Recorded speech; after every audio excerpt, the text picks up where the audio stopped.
E eu começaria justamente trazendo um aspecto que o Stein trouxe em relação ao Heidegger. Na verdade, nós bem sabemos que Nietzsche teve sempre um interesse enorme por pintura, literatura e música. Eu trago exemplos. Na verdade, isso contraria, de uma certa maneira, a imagem que Nietzsche quer passar dele mesmo nos seus textos. Esse filósofo solitário, enfim, solitário e, na verdade, sem nenhum contato com aquilo que o rodeava. Muito pelo contrário. É alguém extremamente bem informado. Nietzsche lia, por exemplo, o Jornal dos Debates e a Revista dos Dois Mundos, que eram duas publicações francesas. Aliás, ele se queria também francês, polonês, etc., dados os seus problemas aí com a cultura alemã. Bem, e através dessas publicações ele se informava sobre os mais recentes acontecimentos culturais. Eu trago exemplos de todo esse seu conhecimento, não é? Ele tem conhecimento de autores, pensando na literatura, exemplifico. Ele tem conhecimentos de autores como Baudelaire, Flaubert, Zola, também de escritores considerados menores como Prosper Mérimée, Alfred de Musset, Alphonse Daudet. Ele devota uma admiração sem limites a Stendhal e a Dostoiévski, não poupa críticas a Victor Hugo, não só segue as publicações de autores contemporâneos seus, como também as de escritores que o precederam, sem falar, é claro, nos autores alemães, a começar por Goethe. Quanto à pintura, trago exemplos. No segundo volume de Humano Demasiado Humano, Nietzsche evoca a atmosfera dos quadros de Nicolas Poussin e Claude Lorrain, em particular Claude Lorrain, que ele apreciava muitíssimo. Na Aurora, dialoga com uma tela específica, a tela intitulada Transfiguração, de Rafael. Na Gaia Ciência, traz Rubens para exemplificar uma arte de apoteose, ditirâmbica. Em Para Além de Bem e Mal, conta Leonardo da Vinci entre os homens excepcionais predestinados à vitória. Quanto ao universo musical, exemplifico com S. Homo, um dos seus últimos livros. Nesse livro, Nietzsche assegura que jamais admitirá, cito, que um alemão possa chegar a saber o que é música. Argumenta que os chamados músicos alemães, cito, são estrangeiros, eslavos, croatas, italianos, holandeses ou judeus, ou ainda alemães, diz Nietzsche, de raça forte, alemães extintos como Heinrich Schütz, Bach e Handel. Confessa que daria todo o resto da música em troca de Chopin e expõe as suas preferências. No que diz respeito à literatura, as poesias de Heinrich Heine, o poema dramático Manfred de Byron e Hamlet de Shakespeare.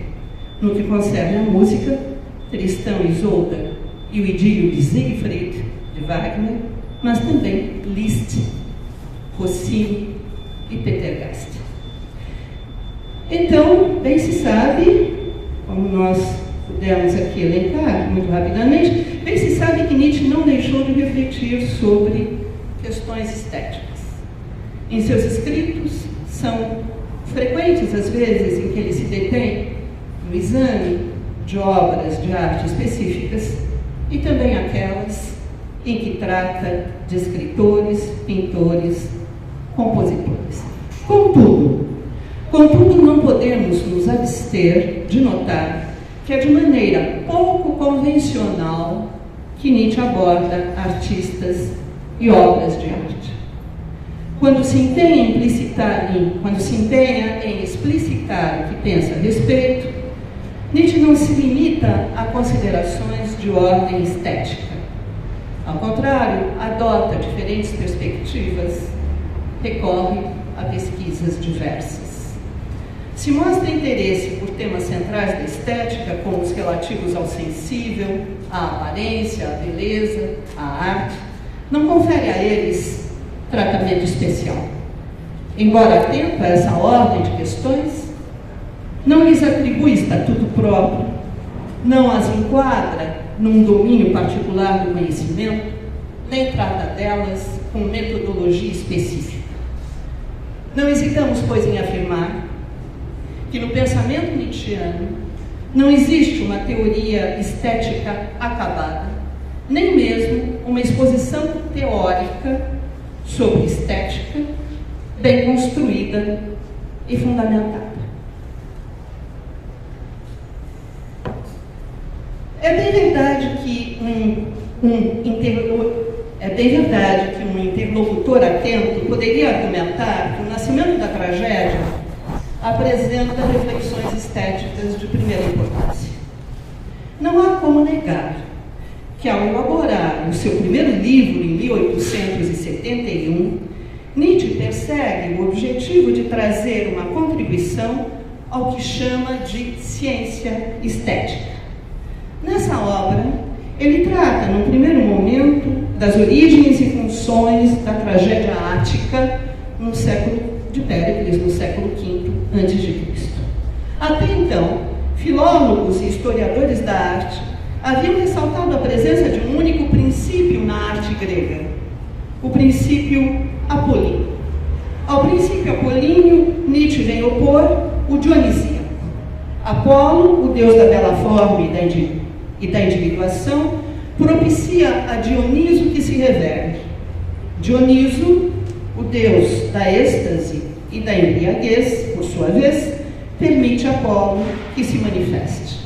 Apolo assegura a ponderação e o domínio de si. Dioniso enfeitiça pelo excesso e vertigem. Mas, como a sombra e a luz, as profundezas e a superfície, a essência e a aparência, ambos se mostram indispensáveis. Enquanto o dionisíaco se traduz em imagens apolíneas, o apolíneo se exprime sobre um fundo dionisíaco. Se a partir da perspectiva de Dioniso é indispensável romper as fronteiras da individuação, do ponto de vista de Apolo, impõe-se ultrapassar o horror da visão dionisíaca. Apolo mantém escondida a verdade intrínseca ao mundo. Dioniso revela essa verdade em sua profundidade.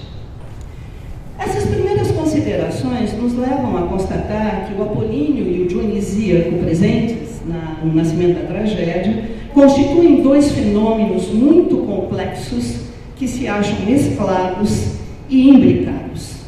Nesse seu primeiro livro, Nietzsche considera, cito, o apolíneo e seu oposto, o dionisíaco, como forças artísticas que surgem da própria natureza. Repito, como forças artísticas que surgem da própria natureza, sem a mediação do artista humano, e nas quais os impulsos artísticos da natureza se satisfazem de uma só vez e de maneira direta. Fim da citação. Ou seja, para chegar a satisfazer os seus impulsos artísticos, a natureza não necessita da ação do ser humano. Nesse sentido, o artista não passa, entre aspas, de imitador. Com a sua obra, a obra que realiza, o artista nada mais faz do que imitar o mundo apolíneo do sonho ou o mundo dionisíaco da embriaguez. Portanto, quando se ocupa com o apolíneo e o dionisíaco, Nietzsche os encara como representantes, primeiro, como representantes de dois mundos artísticos. O mundo das artes plásticas, apolíneo, e o mundo da arte da música, dionisíaco. Ou então, como presentes em manifestações de ordem psicológica, o sonho, no mundo apolíneo, ou a embriaguez, no mundo dionisíaco. Ou ainda, e este ponto agora eu gostaria de ressaltar, ele não é de menor importância, Nietzsche encara apolíneo e dionisíaco como forças artísticas que surgem da natureza. Voltaremos depois a este ponto. Mas no nascimento da tragédia, Nietzsche não trata apenas do antagonismo entre o apolíneo e o dionisíaco. Ele se dedica também a perscrutar um tipo radicalmente novo de antagonismo, o que se estabeleceu entre o dionisíaco e o socrático. Enquanto tendência antidionisíaca, o socratismo aparece como um apolinismo hipertrofiado. É precisamente porque o socratismo não quer reconhecer a existência da oposição entre o apolíneo e o dionisíaco que o socratismo conduz a civilização grega ao declínio.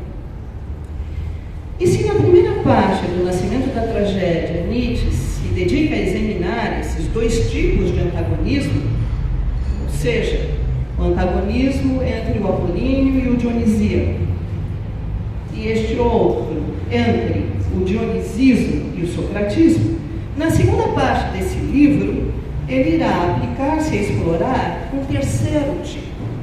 Trata-se agora do antagonismo que Nietzsche acredita existir entre a época da tragédia e os tempos modernos dominados pelo socratismo, dominados pelo otimismo teórico. É nesse contexto que, desejando o ressurgimento do espírito dionisíaco, Nietzsche preconiza a renovação da cultura alemã.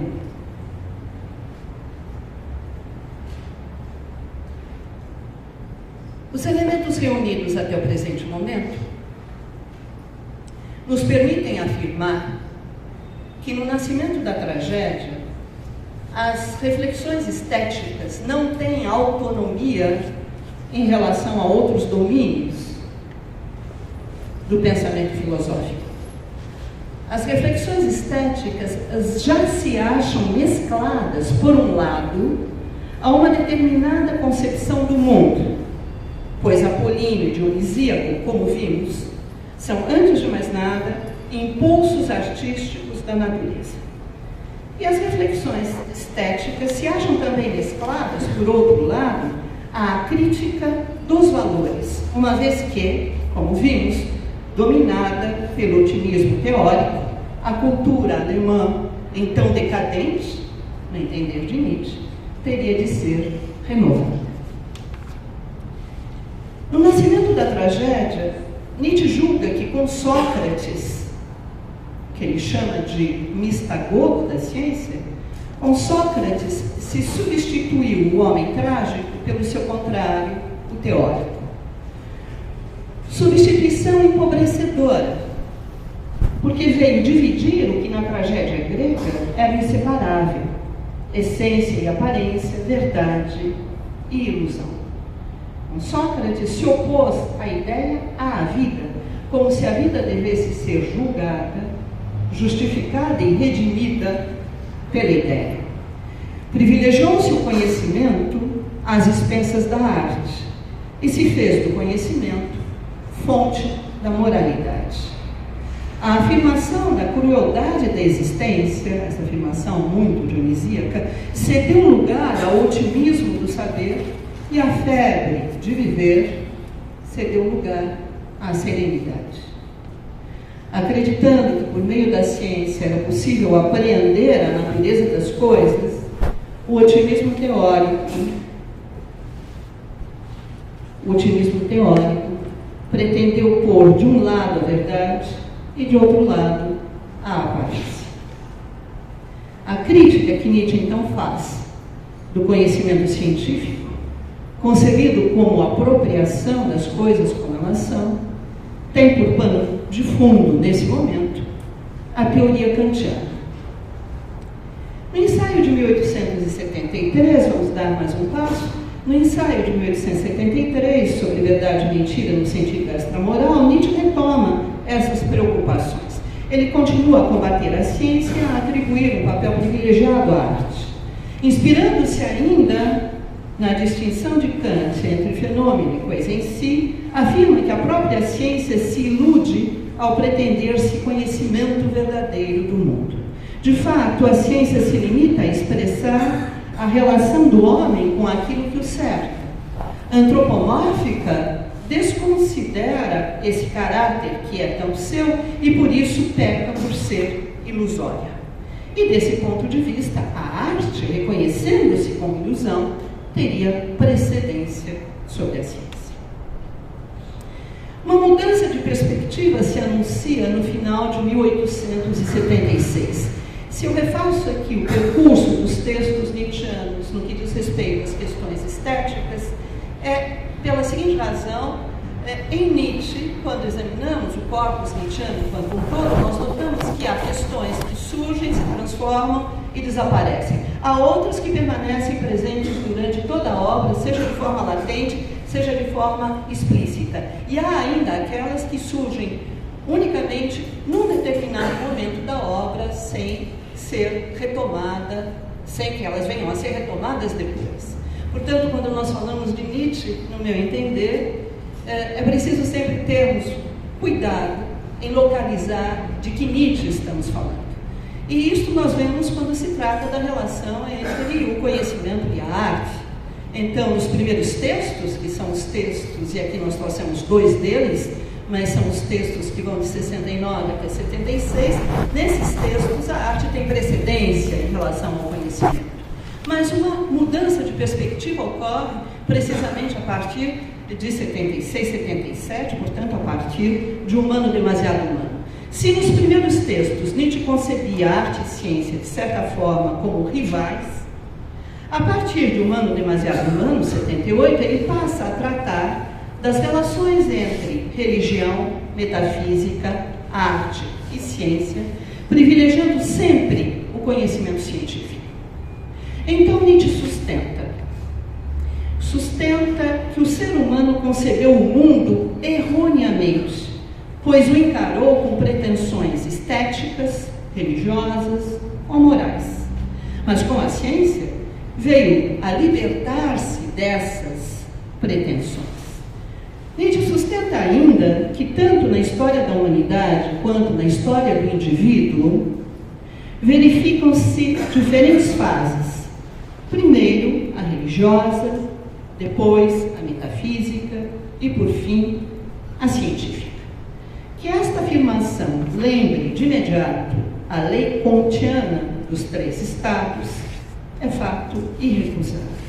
Se Augusto Comte, nessa época, acreditava que o espírito humano, apenas no estado científico, deixava de recorrer à imaginação e, abolindo as ficções, passava a trabalhar com a razão, Nietzsche supõe que, só com o processo da ciência, o homem poderá libertar-se das concepções errôneas que se acumularam durante milênios. Quanto à arte, porém, Nietzsche parece oscilar nesse período. Nesse período, eu digo nos textos, nos livros, Humano Demasiado Humano, Miscelânea de Opiniões e Sentenças, O Nariz e Sua Sombra, Aurora e Gaia Ciência. Nesses livros, Nietzsche parece oscilar em relação à arte. Em algumas passagens, ele sempre recorre à arte e não à filosofia para fazer a transição do estado teológico ao estado científico. A filosofia pode, no seu entender, tanto atender às necessidades antes satisfeitas pela religião, como contribuir para suprimir essas necessidades. No primeiro caso, o homem, preocupando-se com as verdades últimas e definitivas, estaria fazendo metafísica.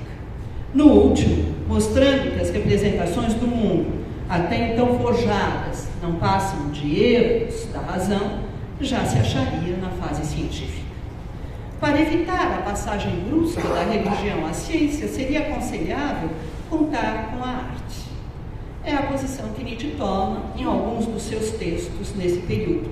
Ou seja, ainda pensando segundo o referencial positivista, do positivismo kantiano, Nietzsche entende que a arte pode facilitar, né, esta passagem, que deve se dar tanto na história do indivíduo quanto na história da humanidade, esta passagem da religião à ciência. Mas em outros textos, Nietzsche indica que a arte necessariamente faz parte do estado metafísico.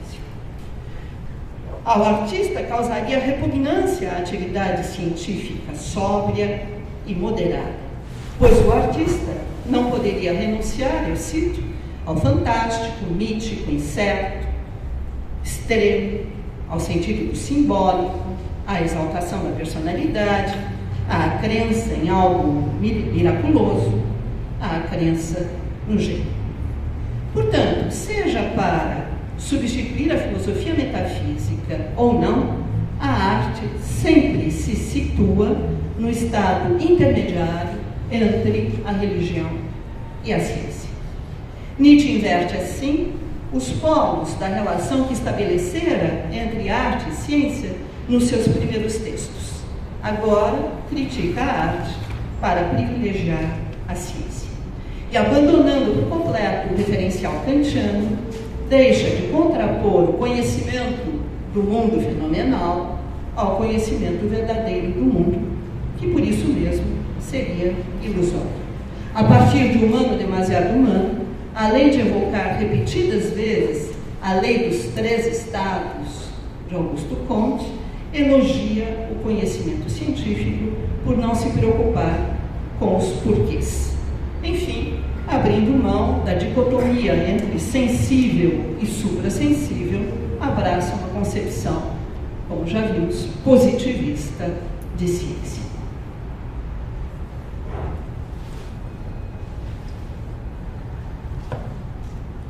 Nova mudança de perspectiva.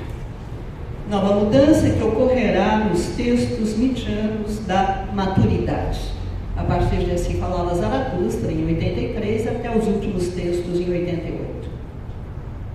Nietzsche inverte, então, a relação tradicional entre arte e conhecimento, relação essa segundo a qual a arte se subordinaria ao conhecimento. Invertendo essa relação, Nietzsche vem defender agora a primazia do criar sobre o conhecer.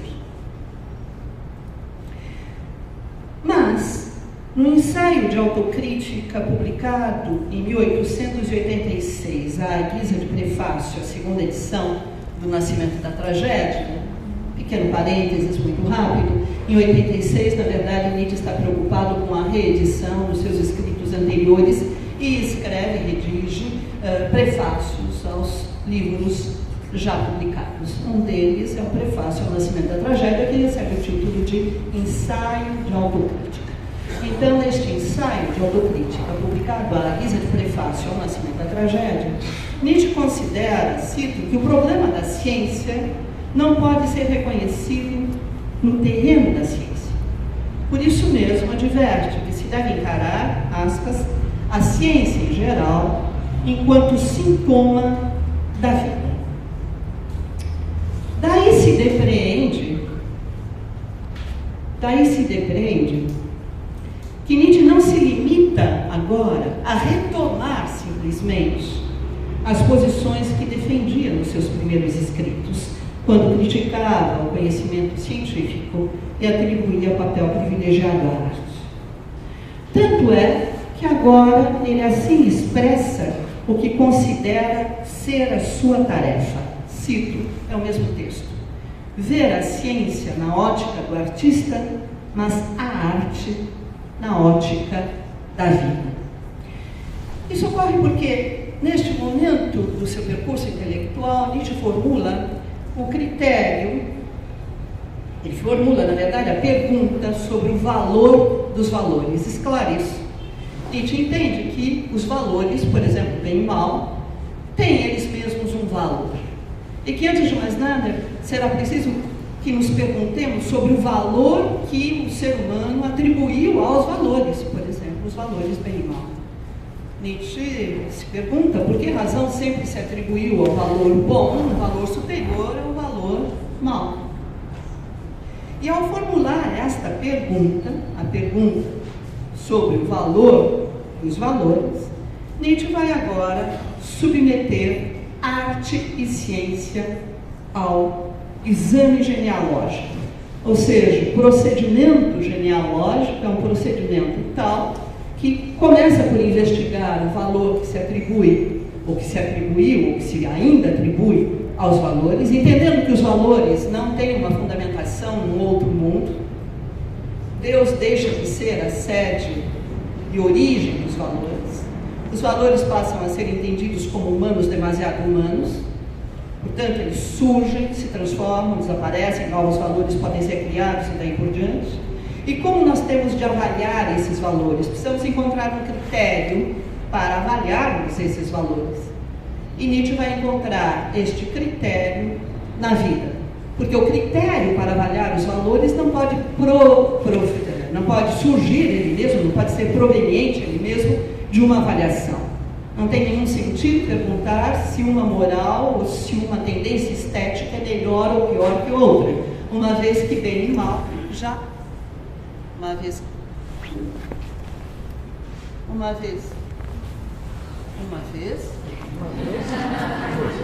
Era uma vez... Uma vez que esse deve funcionar. Obrigada. Uma vez que este funciona, continuemos então. Não é? Então, não teria sentido nenhum nós usarmos valores para avaliar valores. Uma vez que os valores, eles são produzidos, gerados, criados, estabelecidos, eles mesmos, a partir de avaliações. Nós estaríamos incorrendo num círculo vicioso. E Nietzsche vai encontrar, então, vai encontrar um critério de avaliação que não possa ser avaliado. No entender de Nietzsche, este critério de avaliação será a vida. É claro que Nietzsche não entende por vida a existência individual, biográfica, etc. Nós teríamos de conversar um tanto a respeito, enfim, num outro momento. Mas, a partir daí, Nietzsche vai formular, então, a pergunta propriamente genealógica, tem a ver com este exame genealógico. Ou seja, ele vai entender que ao exame genealógico deve ser submetida a arte, deve ser submetida à ciência.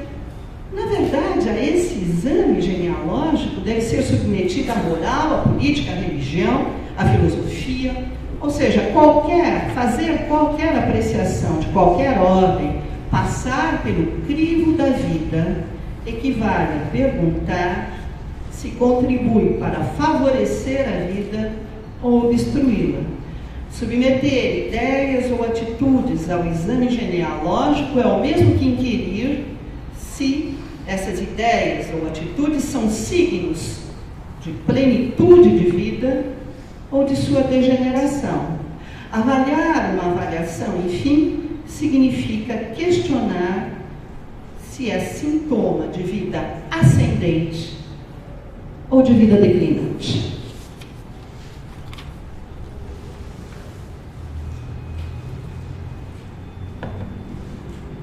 Posto isso, voltemos às questões estéticas.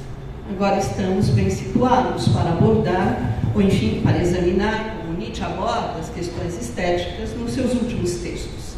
Mas nós vamos começar, na verdade, a partir dos livros que Nietzsche dedica ao compositor da tetralogia Richard Wagner. Mesmo porque é exemplar a maneira pela qual Nietzsche passa a tratar agora de Wagner. Ao contrário do que um leitor apressado poderia supor, o caso Wagner, um dos seus últimos escritos, publicado em 1888, o caso Wagner não se apresenta enquanto exame e muito menos relato de uma relação pessoal. O nome próprio, Wagner, que aparece no título do livro, não se limita a indicar o compositor de Tristão e Isolda, obra tão apreciada por Nietzsche quando ainda jovem, professor da Basileia, escreveu O Nascimento da Tragédia. O Nascimento da Tragédia dialoga com Tristão e Isolda de Wagner, nós sabemos disso. Quase 20 anos depois de publicar esse seu primeiro livro, Nietzsche se serve do substantivo Wagner para designar todo um continente. Numa primeiríssima abordagem, nós seríamos tentados a dizer que o termo Wagner remeteria à chamada vivência Wagner, Erlebnis Wagner. Ele incluiria, assim, o contato com Cosima e, por extensão, com Liszt e von Bülow. Contudo, mais do que uma vivência do autor de Zaratustra, mais do que uma vivência de Nietzsche, por mais ampla que seja, o termo Wagner remete, ao mesmo tempo, ao wagnerianismo, enquanto sintoma de uma época, ao filisteísmo cultural que ele expressa e às ideias modernas que ele encarna. Examinemos esses três aspectos, ainda que rapidamente. E, para tanto, comecemos por uma aproximação, por aproximar o caso Wagner e um outro livro dessa mesma época, desse mesmo ano, que é O Crepúsculo dos Ídolos. Esses dois livros têm vários pontos em comum. E dentre eles, não podemos deixar de mencionar que nas páginas iniciais dessas duas obras, Nietzsche deixa claro que trata, nesses dois escritos, de processos de restabelecimento da saúde. No primeiro deles, o caso Wagner, Nietzsche afirma taxativo, eu cito, uma afirmação que causa surpresa. Cito: minha maior vivência foi uma cura. Wagner faz parte de minhas doenças. E no Crepúsculo dos Ídolos, Nietzsche declara de modo explícito, cito, uma outra cura mais desejável em certas circunstâncias é auscultar ídolos. Portanto, curar-se do contágio com o wagnerianismo, ou curar-se das ilusões da filosofia, dos preconceitos religiosos, dos prejuízos morais e, sobretudo, da cultura filisteia, que no entender de Nietzsche não passa de barbárie, faço um parênteses, o filisteísmo cultural tem a ver com uma falsa cultura, por assim dizer, na medida em que é uma cultura produzida por epígonos e imitadores, e não por criadores, propriamente. Então, eu retomava, curar-se do wagnerianismo, ou curar-se das ilusões da filosofia, dos preconceitos religiosos, dos prejuízos morais e, sobretudo, da cultura filisteia, esse é o objeto de reflexão que Nietzsche anuncia nos prefácios a esses seus dois livros, o caso Wagner e o Crepúsculo dos Ídolos. Este primeiro resultado da análise nos permite avançar a ideia de que wagnerianismo e cultura filisteia se acham, de algum modo, associados. Encarando Wagner como antagonista ou antípoda, Nietzsche o interpela, e ao fazer isso, é com si mesmo que procede a um ajuste de contas. Num duelo e diálogo que estabelece com o compositor, Nietzsche se toma em mãos e avalia o próprio processo. Cito: talvez ninguém cresceu mais perigosamente com o wagnerianismo, ninguém resistiu mais duramente contra ele, ninguém se alegrou mais por dele se livrar. É também nesse sentido, aliás, que nós podemos entender tratar-se aqui de um processo de cura. Não devemos esquecer, porém, que tanto no caso Wagner quanto no Crepúsculo dos Ídolos, a cura se faz através da guerra. E no Ecce Homo, Nietzsche elucida a maneira pela qual concebe essa sua estratégia. Além de atacar causas, além de atacar somente causas vitoriosas, em que não encontraria aliados, Nietzsche revela que nunca ataca pessoas. E explicita, cito, sirvo-me da pessoa como uma forte lente de aumento, com que se pode tornar visível um estado de miséria geral, mas dissimulado, pouco palpável. Nietzsche quer sublinhar que é dessa perspectiva que se propõe a criticar Richard Wagner.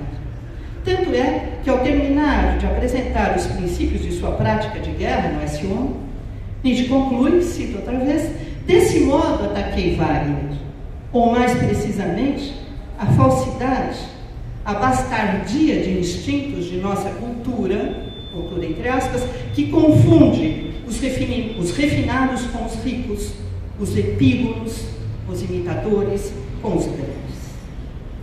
É, pois, enquanto expressão da cultura filisteia que Nietzsche critica Wagner. Entendendo que o filósofo deve ser o médico da civilização, é nessa condição que ele se disporá a examinar a enfermidade que se manifesta em Wagner. No prefácio ao caso Wagner, Nietzsche pergunta-se pelos alvos contra os quais o filósofo deve travar o seu mais duro combate. Na condição de filósofo, ele responde: contra aquilo que precisamente faz dele um filho de seu tempo. E reivindicando-se extemporâneo, Nietzsche conclui: muito bem, sou tanto quanto Wagner o filho deste tempo. Quero dizer, um decadent. Um decadente, Nietzsche sempre usa o termo francês. Um decadente, mas isso eu compreendi e contra isso resisti. O filósofo em mim resistiu. 3 ideias chamam a nossa atenção nessa passagem.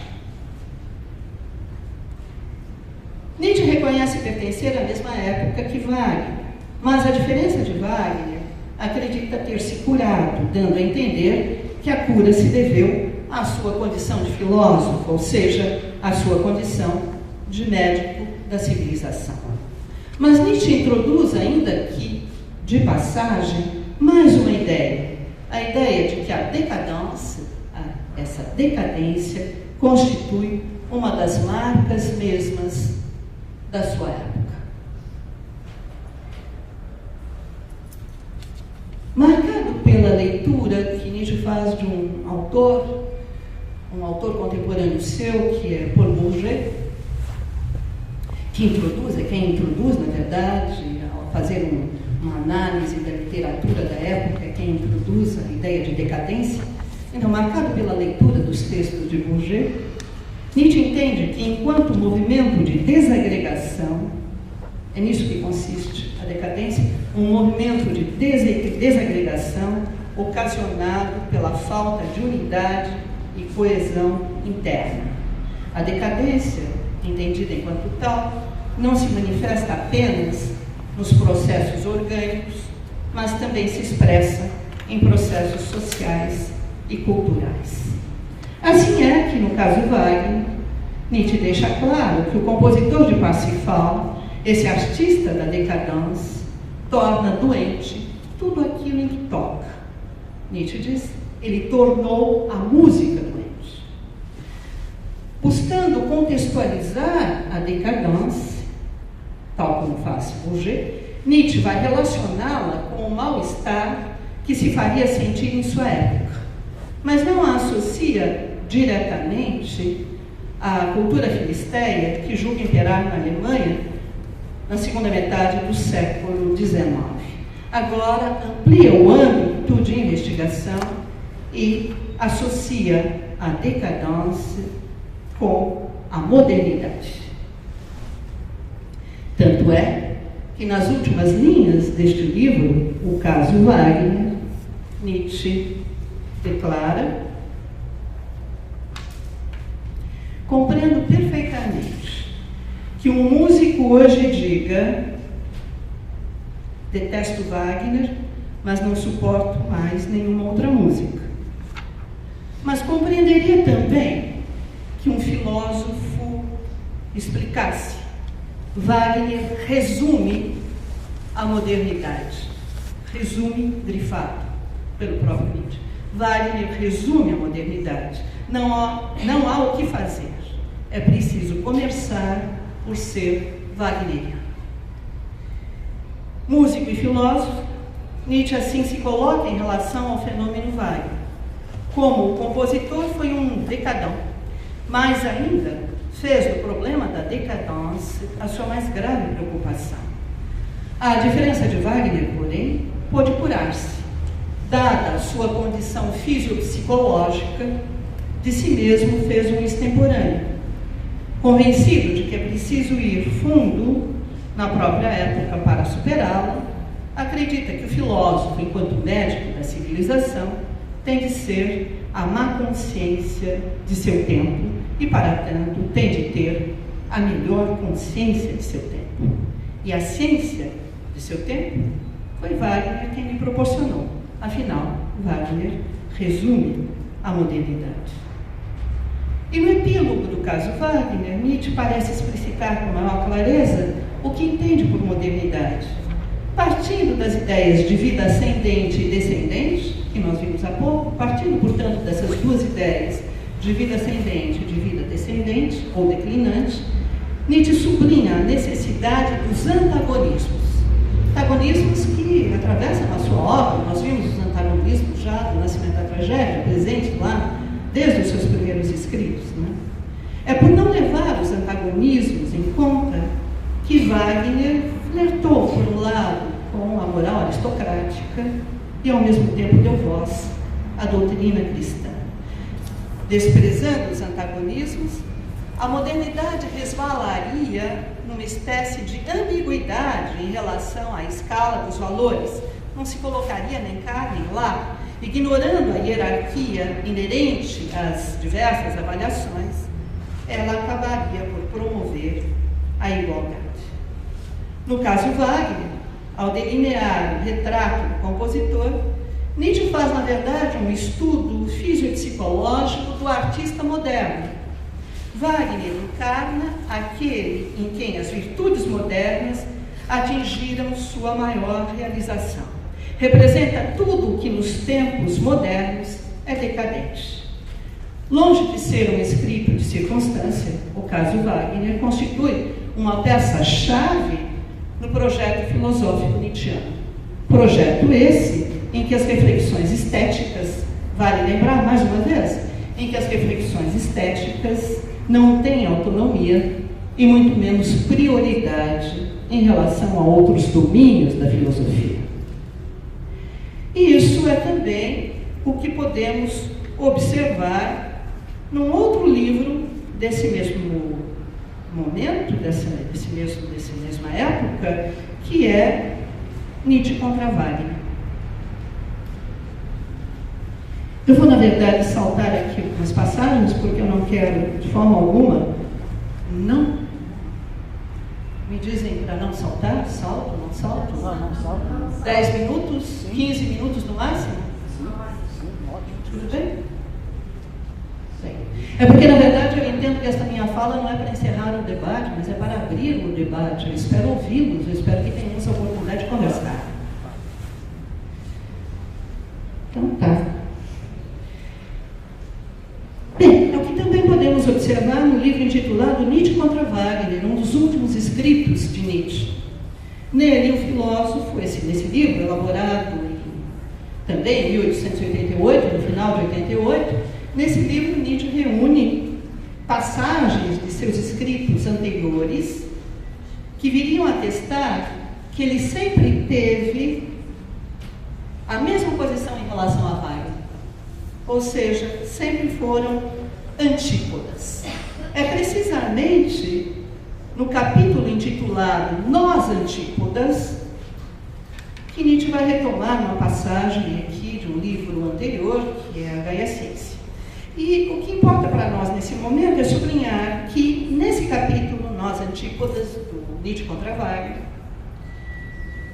o filósofo põe em jogo clivagens que atravessam o texto de ponta a ponta. Examinar essas clivagens poderá contribuir para esclarecer o lugar que as questões estéticas passam a ocupar no seu pensamento. Comecemos então por analisar a passagem em que Nietzsche afirma, cito: toda arte, toda filosofia pode ser considerada como meio de cura e de auxílio a serviço da vida ascendente e da vida declinante. Pressupõe sempre sofrimento e sofredores, mas há duas espécies de sofredores. Primeiro, os que sofrem de abundância de vida, que querem uma arte dionisíaca e, do mesmo modo, uma visão e compreensão trágicas da vida. E depois, os que sofrem de empobrecimento de vida, que procuram por repouso, quietude, marnismo, redenção de si mesmo pela arte e pelo conhecimento, ou então o espasmo, o ensurdecimento, o delírio. É precisamente a partir do momento em que surge essa distinção entre a arte que corresponde à vida ascendente e a arte que corresponde à vida declinante que as clivagens se mostram. Essas duas espécies de arte, por sua vez, pressupõem duas espécies de sofredores: os que sofrem de abundância de vida e os que sofrem de empobrecimento de vida. Duas espécies de arte, duas espécies de sofredores. Examinando as configurações fisiopsicológicas, eu já mencionei esse termo aqui algumas vezes, parênteses, fisiopsicologia, porque em Nietzsche não há diferença entre físico e psíquico. Não dá para fazer essa distinção. Enfim, então, examinando as configurações fisiopsicológicas dos que sofrem de empobrecimento de vida, Nietzsche afirma, cito, vingança contra a própria vida, a mais voluptuosa espécie de embriaguez para tais empobrecidos. Enquanto genealogista, aquele que coloca a pergunta sobre o valor dos valores, enquanto genealogista, Nietzsche faz ver que vingar-se da vida é uma maneira de se apegar à própria vida. Mas essa maneira de proceder só pode ser característica daqueles que não ousam aceitar a vida tal como ela é. Não ousam aceitar a vida com tudo que ela tem de alegre e exuberante, mas ao mesmo tempo de terrível e doloroso. Imediatamente depois de elucidar o modo de proceder dos que sofrem de empobrecimento de vida, Nietzsche afirma a dupla necessidade destes, ou seja, vingar-se da vida, mas permanecer apegado a ela, a dupla necessidade destes que sofrem de empobrecimento de vida corresponde tanto Wagner quanto Schopenhauer. Wagner e Schopenhauer, também eles, teriam essa dupla necessidade de se vingar da vida e de apegar-se a ela. A análise dessa passagem nos leva a sublinhar, mais uma vez, a relação entre a fisiopsicologia e agora a tipologia que nela se faz presente. Wagner não aparece simplesmente como alguém que estaria entre tais empobrecidos. Ele vem, de fato, ilustrar essa espécie de sofredores. Ele ilustra esses que sofrem de empobrecimento de vida. Dada a sua configuração físico-psicológica, Wagner representa o tipo dos que sofrem de empobrecimento de vida. Introduzindo um ponto de inflexão no texto que estamos examinando, de súbito não é mais de duas espécies de arte e duas espécies de sofredores que Nietzsche fala. Repentinamente, ele passa a ocupar-se do tipo representado por Wagner. Na sequência do texto, evocando Schopenhauer e Wagner, declara: eles negam a vida, eles a caluniam e por isso eles são meus antípodas. E ao fazer isso, Nietzsche convida o leitor a enfrentar, sem tardar, um segundo ponto de inflexão. Encoraja agora o leitor a tomar em consideração um novo antagonismo. Agora, substitui a relação agonística que estabelecera entre duas espécies de arte e duas espécies de sofredores pela relação agonística entre dois tipos que Wagner e Nietzsche representam. Wagner é o meu antípoda, portanto, é um novo antagonismo que surge aí entre Wagner e o próprio Nietzsche. Mas o autor de Nietzsche contra Wagner não se detém aí. Na medida em que estima necessário esclarecer a maneira pela qual compreende Wagner e Nietzsche, ele não hesita em explicitar ainda mais suas configurações fisiopsicológicas, fazendo ver, e este ponto importa para nós, fazendo ver as concepções de mundo que correspondem a essas configurações fisiopsicológicas. Dessa maneira, Nietzsche conduz o leitor a levar em conta, agora, um terceiro ponto de inflexão. Constrange o leitor a encarar um novo antagonismo. No lugar da relação agonística que se instalara entre Nietzsche e Wagner, o autor do livro põe, nesse momento, a relação agonística entre Dioniso e o Salvador. Dois nomes que vêm designar duas visões de mundo. Então Nietzsche afirma, cito, o mais rico em plenitude de vida, o Deus e homem dionisíaco, não somente pode permitir-se a visão do terrível e problemático, mas até mesmo o ato terrível e todo luxo de destruição, decomposição, negação. Inversamente, o mais sofredor, mais pobre de vida, teria a máxima necessidade de brandura, boa paz, bondade, no pensar e no agir, a máxima necessidade de um Deus que seria propriamente um Deus para doentes, um Salvador. Tendo esclarecido o objeto de reflexão que escolheu para abordar nesse capítulo, Nietzsche pode dedicar-se a elucidar a perspectiva que então adota. Procedendo como genealogista, como psicólogo, com um olhar mais agudo, ele está em condições de encarar os valores enquanto sintoma de certas condições de vida. Compreendendo o estudo psicológico como uma análise genealógica, está pronto para avaliar as avaliações. E não é por acaso que, na sequência do texto, Nietzsche insiste em enunciar claramente o critério de avaliação das avaliações. E aqui chegamos, outra vez, às questões estéticas. Nietzsche escreve, cito, em vista de todos os valores estéticos, sirvo-me agora desta distinção capital. Foi o ódio contra a vida, ou foi a abundância de vida que aqui se tornou criador? Neste ponto, nós não podemos nos abster de notar, ainda uma vez, que as questões estéticas aparecem agora intimamente ligadas ao procedimento genealógico, ou seja, à questão do valor dos valores, de avaliar as avaliações, e, por conseguinte, as questões estéticas se acham intimamente ligadas à crítica dos valores. O movimento da passagem que nós acabamos de examinar é tal que o autor de Nietzsche contra Wagner, repassamos o movimento lógico do texto, o autor de Nietzsche contra Wagner trata de início de duas espécies de sofredores, em seguida da oposição entre dois tipos diferentes representados por Nietzsche e Wagner, e por fim do desacordo entre duas visões de mundo que a eles correspondem e são designadas pelos nomes de Dioniso e o Salvador. Ao esclarecer a perspectiva que adota, Nietzsche enuncia o critério genealógico, insistindo no conflito entre duas configurações funcionais distintas. Nesse contexto, é, pois, enquanto psicólogo, genealogista, que se dedica a examinar a relação agonística que se estabelece entre Nietzsche e Wagner.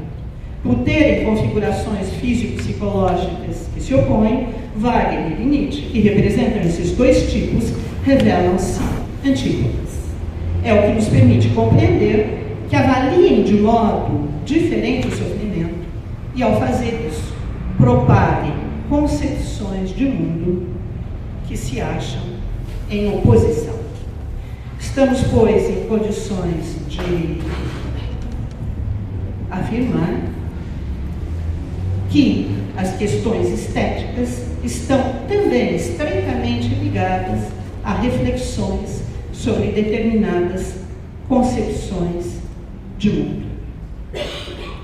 Mais um passo e nós já nos encaminhamos pouco a pouco para a conclusão.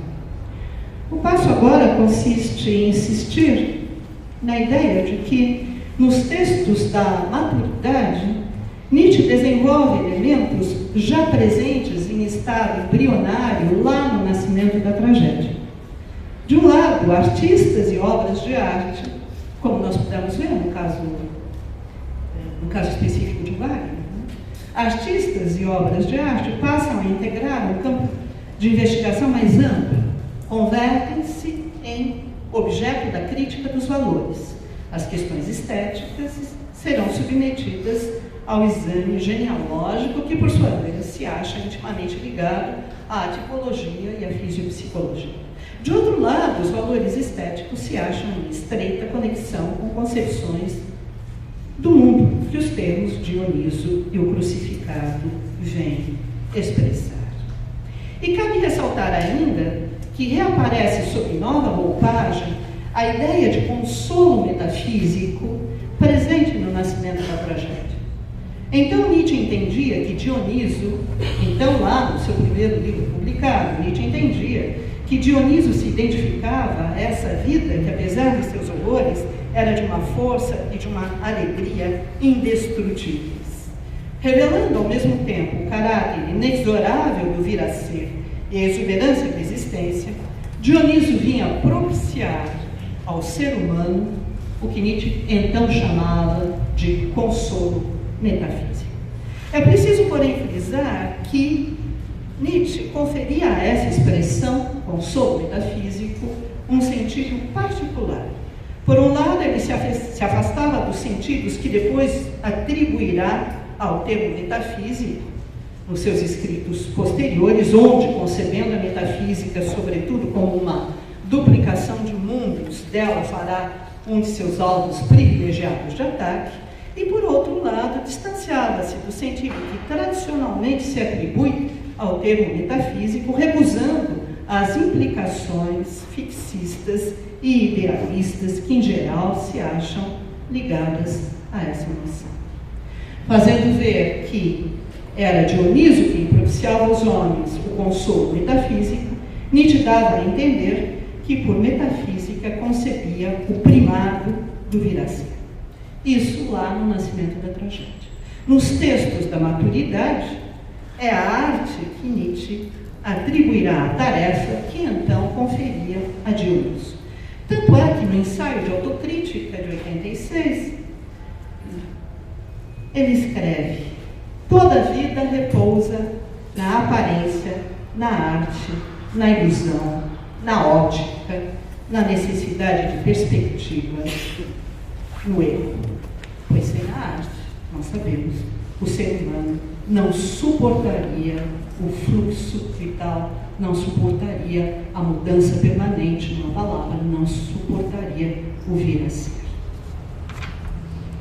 Por fim, não podemos deixar de sublinhar que não são raros os textos em que Nietzsche entende a arte como sinônimo das atividades criativas do homem. É nesse contexto que podemos considerar a ideia de filósofo artista. Sucedendo ao modelo do filósofo sábio, o filósofo artista não é aquele que, além da sua atividade filosófica, pratica uma atividade artística, mas é o filósofo que se concebe como artista. Enquanto tal, ele expressa sua força transformadora. Bem mais do que promover a renovação da cultura alemã, como desejava Nietzsche nos seus primeiros escritos, o filósofo artista será capaz de criar novos valores. Valores que, subvertendo a civilização ocidental, propiciem nova orientação ao ser humano. E é nessa direção que podemos ler numa anotação póstuma, de 88, a frase: o essencial na arte permanece sua completude existencial, que faz nascer a perfeição e a plenitude. A arte é, essencialmente, dizer sim, abençoar, divinizar a vida tal como ela é. Pela atenção, paciência e perseverança de todos, muitíssimo obrigada.